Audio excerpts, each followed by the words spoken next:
Bonjour, je vais à mon cabinet, boulevard Edgar Quinet, s'il vous plaît.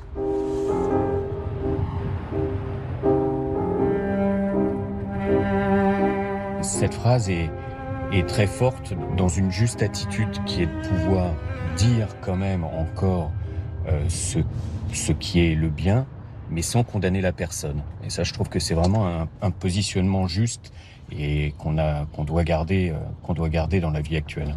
C'est extrêmement important de pouvoir distinguer l'acte de la personne. Quand on parle de rédemption, c'est ça qui nous permet d'être sauvés.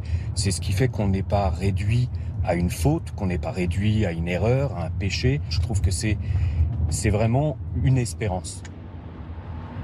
Sur la fin de vie, j'ai voulu effectivement aller sur place, aller autant que possible dans des unités de soins palliatifs. Cette rencontre avec des soignants de soins palliatifs me permet de voir des gens d'une très grande diversité, avec des valeurs, des convictions très diverses, qui ont à cœur de venir tous les matins travailler quelque part où des gens n'ont pas envie d'aller habituellement, et tous les jours soucieux d'assurer une fin de vie la plus belle possible, autant pour les patients que pour les proches.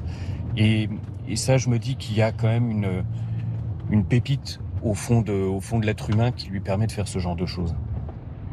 Ce qui peut me faire avancer dans la vie, c'est une forme de charité qui est le souci de l'autre, le fait de n'être pas seul. Mes décisions ne sont pas des décisions individuelles, je suis inséré dans une société et je dois autant aider les autres qu'avoir conscience de l'impact de mes propres décisions.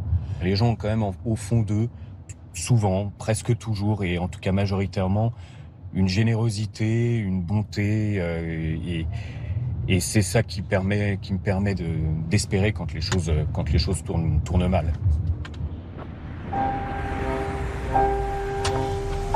Bien, je vous remercie, et puis passez un bon dimanche.